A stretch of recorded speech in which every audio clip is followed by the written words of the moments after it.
Bishop, we're here tonight and we're talking about faith. When I went into the Nelson's dictionary, I found out that faith means a firm conviction based upon just hearing. You only hear. You don't see the thing that you're believing in. You just hear and you just believe that it is possible to happen. I want you right now to just define faith in your own words. I think maybe I would oversimplify it if I said BRA. I use this acronym, BRA, believe, receive, and achieve. So there is a faith secret. There is the dynamics of faith is that faith has faith secrets. And when you subscribe to faith secrets, it becomes an indelible part of you. And that enables you to endure. So that faith substance causes you to endure hardships and difficulties of life, because faith secrets have faith promise, through faith substance gives faith reward. This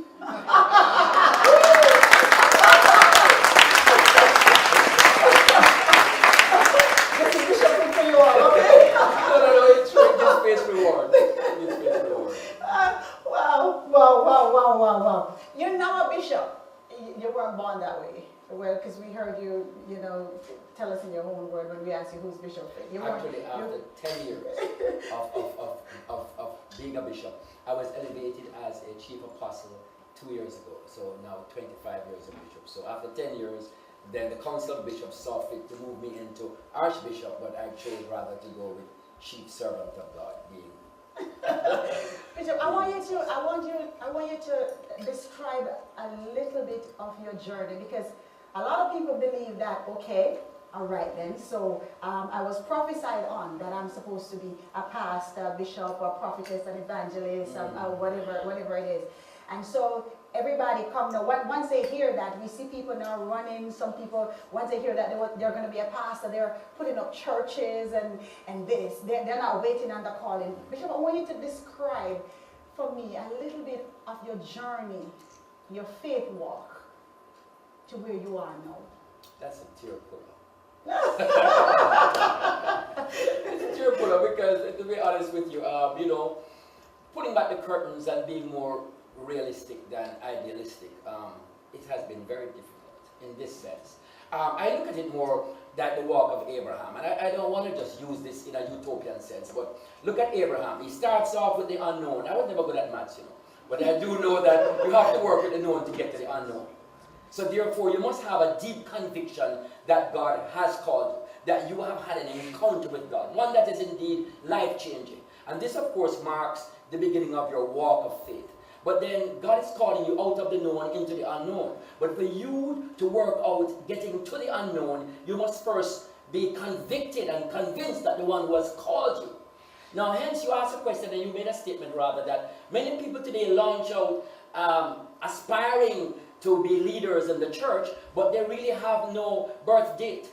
Hence they're illegitimate. I don't know, for the most part, they have no personal encounter whereby God has given them a mandate. You have to have an encounter with God. And the encounter that I had was one that broke me. When I say broke me, I had to come to grips with my own humanity, with my own limitations, with my own finiteness, with the fact that, I don't have it all together. I need God. I need to depend on Him. So I look more like Father Abraham. He started off from Ur of the Chaldees. Then he goes to Haran. For me, I experienced the Haran. Anyone who aspires for, the higher place in God, Haran means crossroad. And once that you start to live for God, there's a crossroad. There's a place where you have to make decisions that oftentimes will leave you alone. Wow. Haran, we must experience our Haran. I might not necessarily be chronologically correct in terms of our experiences, but for me, I had to get to a place where I was almost like a madman. Where people would look at me, and then there are those of them who would judge you on the outside because they say, oh, you too speaky spokey, or you use too much. This is the term we use. It's a colloquial term. But for the most part, but if a man is going to be a shoemaker, he should be really proficient at leather and materials and texture and quality.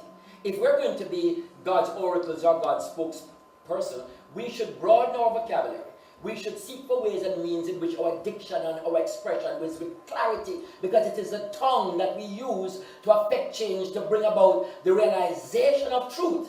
So there are those who are lazy ministers, who don't want to take time to invest in themselves. Serious. So what I do, when I first got saved, I sat down. Back in the days, it's not like today when you have all of these computer and access to technology. I mean, we sit down with 15, 20 books. Matthew Henry, James Fawcett Brown, Adam Clark, Dakes annotated, with 15 different commentaries, and argue with them, with 12 different Bible versions, and just study. Not the regiment that we have today in Bible college. I am the professor, or rather I am the chancellor of a Bible college, and I know that when we make, but I didn't have anyone to walk me through at the time. So personal discipline is I would have to burn the midnight oil. I mean, get up early in the morning. I had kids at the time. I'm married now 41 years, but at the time when I started, I mean, it was my kids, the family paid, because I didn't even know I had a call. I mean, it wasn't clear to me. I just knew that there was this driving passion, that there was just this engine, this petroleum, this stamina, just zeal. But thanks be to God, that zeal was directing me to gain knowledge. Wow.